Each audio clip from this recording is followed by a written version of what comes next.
그 대출을 이제 줄이니까 거래량이 굉장히 이제 위축이 되고 있다 이런 네네. 얘기들이 많이 나오더라고요. 네네.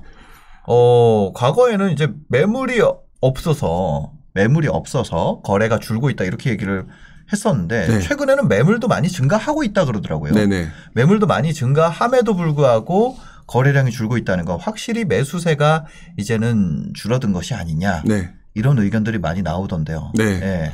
그러니까 그래서 지금 저는 그거에 대한 답을 드리기 전에 지금 가계부채 얘기했잖아요. 네. 그리고 장기적인 방향은 맞다도 제가 부동산 투자자임에도 불구하고 말씀을 드렸잖아요. 네네네. 근데 문제는 여기서부터 갈린다고 봐요.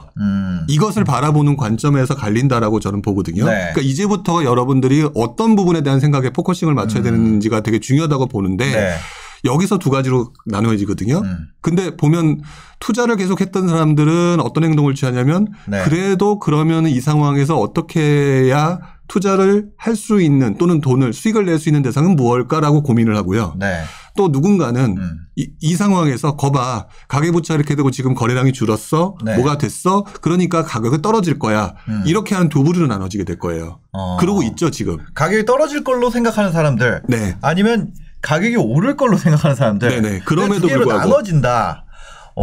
이게 이렇게 나눠지면서 여기서 네. 또 다시 나눠지게 될 거라고 저는 보여져요. 네네네. 그래서 저는 재테크에 관심이 있는 분들 또는 부동산 투자에 관심이 있는 분들이라면 네. 바로 이 시기에 내 판단, 내 생각을 어떻게 유도하고 그 앞으로 내 시각을 바꿔나가느냐에 따라서 투자자의 마인드로 바뀌느냐 네. 아니면 계속해서 뭐 집값이 오르고 떨어지는 거에 대한 비판 뭐 이런 것들로 가는 네. 시각의 변화가 포인트가 생기죠. 변곡점이 왔다. 네.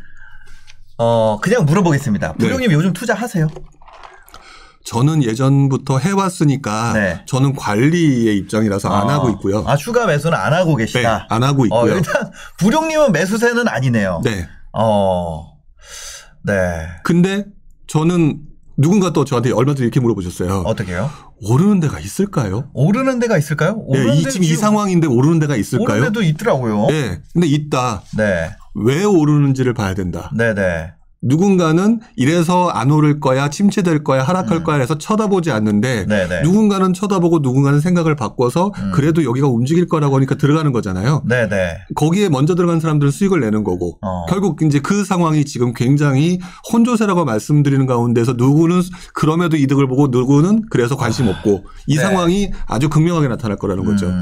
자, 지금 볼게요. 지금 2021년 11월 4일 분명히 이제 어떤 변곡점이다 이렇게 네. 얘기를 하셨어요. 네. 그럼 이 변곡점부터는 진짜 이 남아있는 상승분을 더 먹으려는 투자자들의 네. 방향이 있을 거고 네. 아니면 아직 진입 못한 분들 같은 경우에는 이제 기다리는 그런 게 있을 거고 네. 그다음에 또 한 축에서는 이미 산 사람들은 그냥 홀드하는 부룡님 스타일의 사람도 있을 거고 네. 그런 세 종류로 나눠지겠네요. 네, 그렇죠. 어. 근데 이 방송을 네. 보시는 분 중에 상당수의 젊은 분들이 많잖아요.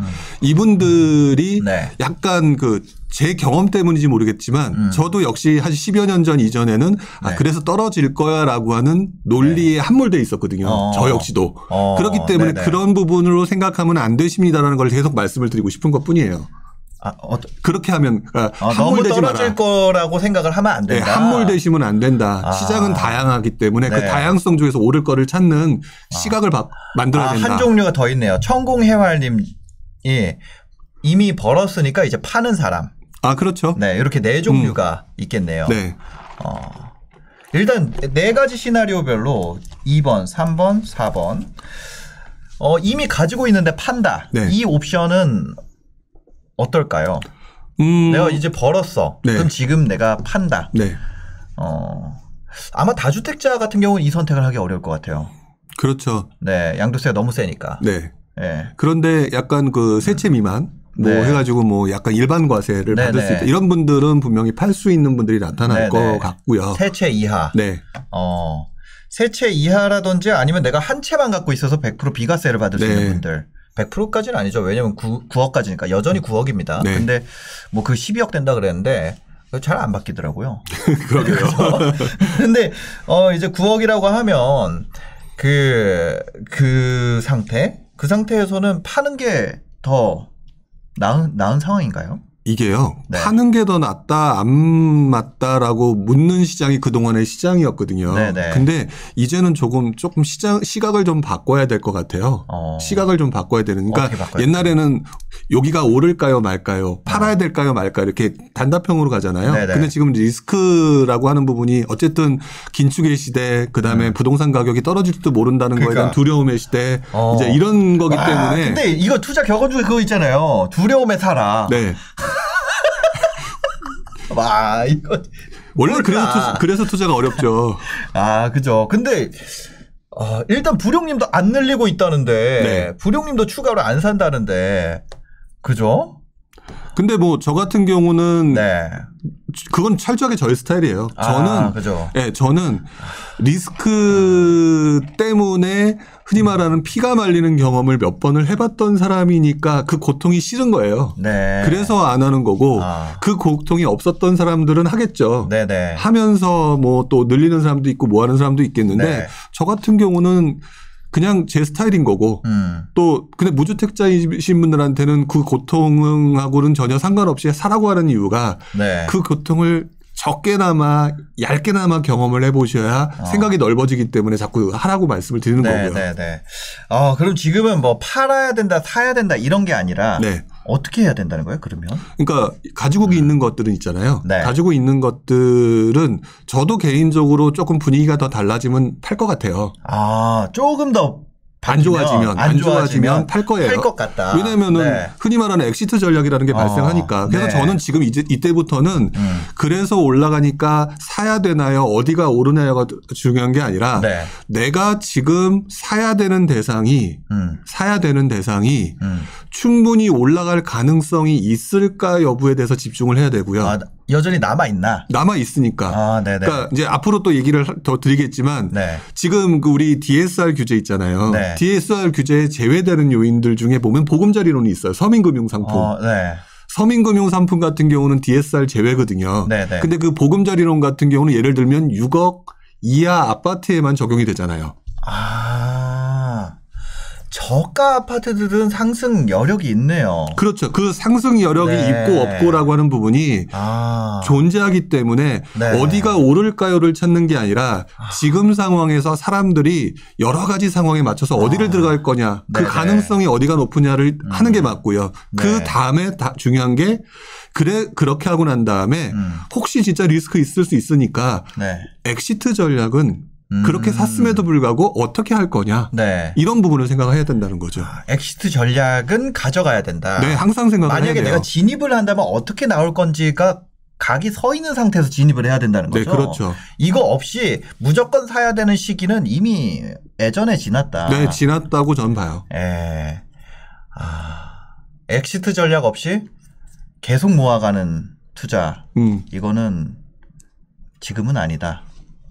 그게 지금 금리가 네. 오르는 상태에서 내가 그 이자 납부를 못할 상황이면 네. 무너지잖아요. 그렇죠. 견뎌낼 수 있는 분이라면 전 모아가는 거에 대해서는 반대하고 싶지는 않아요. 또 개인의 성향이기 때문에. 네. 반대를 하고 싶은 생각은 전혀 없는데 또 그걸 가지고 정답이냐 만내를 또 따지시는 분들도 있잖아요. 네. 저는 뭐 예를 들어서 월세 수입이 한 달에 뭐 한 3, 4천 들어오시는 분이 네. 뭐 그다음에 충분히 종부세도 내고 이자 뭐 그런 거 다 가만히 되는 분들이 한테 내가 팔라라고 하면 그건 말도 안 되는 소리잖아요. 네. 그렇기 때문에 사람마다 틀린 거죠. 내가 한계 가구에 있다. 네. 예를 들어서 DSR 규제 들어오면은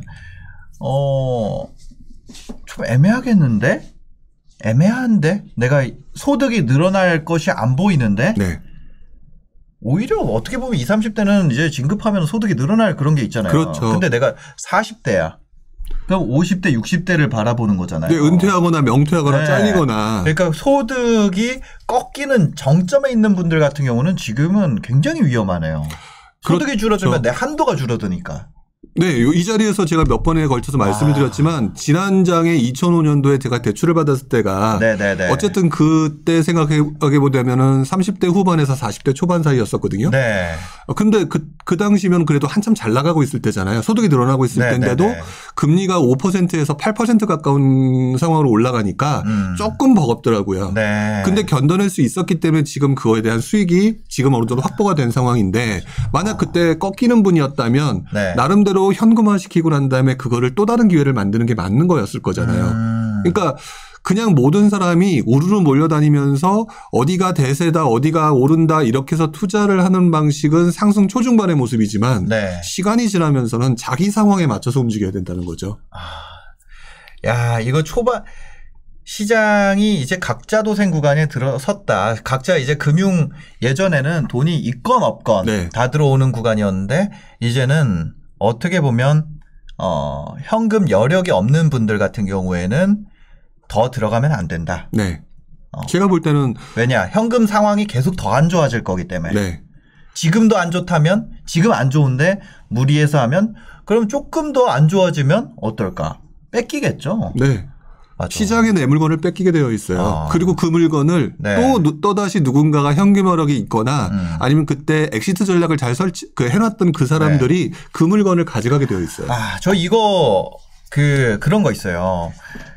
다 같이 웃으면서 샀잖아요. 네. 왜냐면 이게 투자 공부하잖아요. 네. 스터디 모임이나 이런 데서 다 같이 웃으면서 샀다가 누구는 그 이자 때문에 다 막 투자할 때는 나 샀어 하지만 네. 누군가는 잘 때 이자 때문에 잠을 못 자고 누군가는 진짜 그 웃으면서 얘기하는 진짜 웃는 사람이 있고 네. 다 웃으니까 나도 웃는 사람이 있거든요. 네. 근데 다 웃으니까 나도 괜찮은 척 웃는 사람들은 이제 힘들어질 수 있다는 거잖아요. 네, 그렇죠. 그러니까 그 부분을 네. 지금 말씀하셨던 것처럼 그 남들 다 웃으니까 나도 속은 쓰리지만 그냥 웃는 척하는 사람들은 네네. 그 얘기를 세상에 안 해요. 못하죠. 네. 왜냐하면 이 편인 척하니까. 네. 그렇게 되면은 모든 사람이 웃는 것처럼 보이기 때문에 그걸 네. 바라보는 무주택자나 또 조급한 사람들 네네. 또 기타 그런 사람들은 남들 다 웃는 것 같으니까 또 비교 대상 되면서 또 무리해서 또 들어가는 상황도 발생되죠. 이런 것들이 일어나는 게 이 시장 상황이니까. 일단 자기 상황에 맞춰서 생각을 네. 냉정하게 해야 될 시기가 왔죠. 제가 뭐라 그래야 되지? 아닙니다. 뭐 개인적인 얘기는 안 하는 게 나을 것 같아요. 여튼 지금은 조금 그 사람마다 속사정이 다르니까요. 네. 그런데 마치 이제 그러니까 재미있는 소리인데 제가 만약에 무주택자이거나 그런 상황에서 네. 지금 제가 가지고 있는 지식을 그대로 가지고 있다라고 네네. 한다면 저는 지금 현재 상황에 아까 제가 보금자리론이라든지 이런 게 받을 수 있잖아요. 네. 그렇기 때문에 저는 지금 나름대로 서울 또는 경기 또는 지방도 마찬가지예요. 네. 그런 쪽에서 아직 덜 오른 지역에 6억 미만 또는 6억 전후로 해당하는 아파트 쪽에 네. 저는 그냥 들어갈 것 같아요. 왜냐하면은 네. 시장 자체가 지금 어쨌든 그쪽으로는 어쨌든 루트가 열려 있기 때문에 네. 그리고 내가 소득이 늘어나는 상황이라면 그게 떨어지든 말든 저는 그냥 가지고 있을 것 같아요. 보금자리론 같은 경우는 또 장기잖아요. 30년 네. 막 이렇게 해줘가지고 그게 뭐 만기가 되고 나서 다시 뭐 대환을 해야 되고 뭐 이런 상황이 아니잖아요. 네네. 전 보금자리론 같은 경우는 사실상 그냥 대출이 아니라 복지적 주거복지라고 생각을 하거든요. 그렇죠. 네.